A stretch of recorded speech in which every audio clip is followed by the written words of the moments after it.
Cyril, on se connaît depuis combien de temps? 2018, c'est ça? C'est bien ça. Ouais. Mais avec Benjamin, on vous suivait depuis quelque temps déjà. Et ce qui nous avait marqué, c'était le sérieux et les valeurs que vous véhiculiez sur le marché.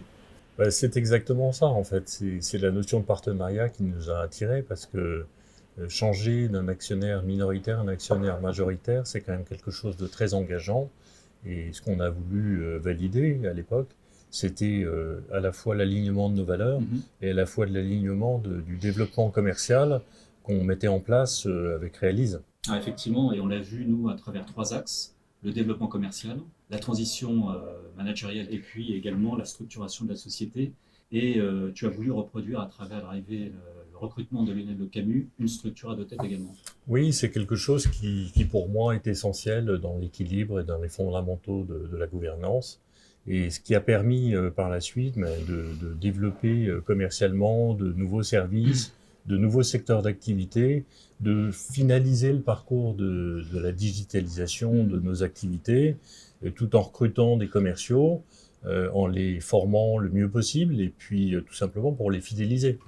Tu as raison, et donc cette fidélisation, cette formation, c'est ce qui vous a toujours assuré votre socle de performance.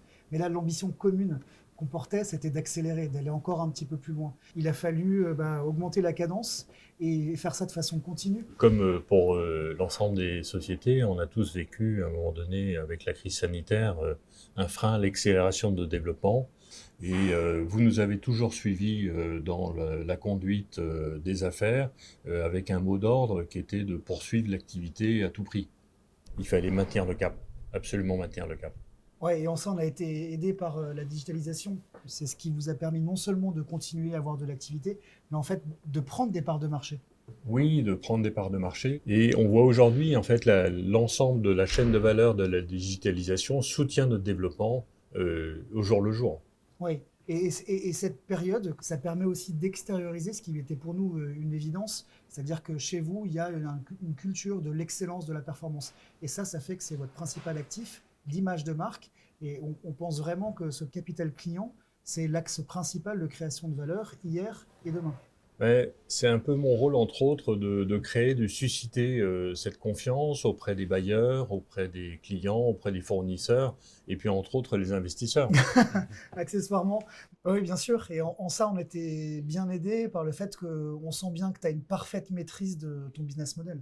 Ouais, il y a un business model qu'on a analysé comme étant disruptif, hein, puisque quelque part Réalise accompagne le mouvement ESG des entreprises avec le passage d'une économie de propriété, de consommation, vers une économie plus durable et plus circulaire. Ouais, on sent bien que 2021, au sortir de la crise, les investissements paient. C'est cela d'être accompagné dans les bons comme dans les mauvais moments, et avec toujours un discours de vérité.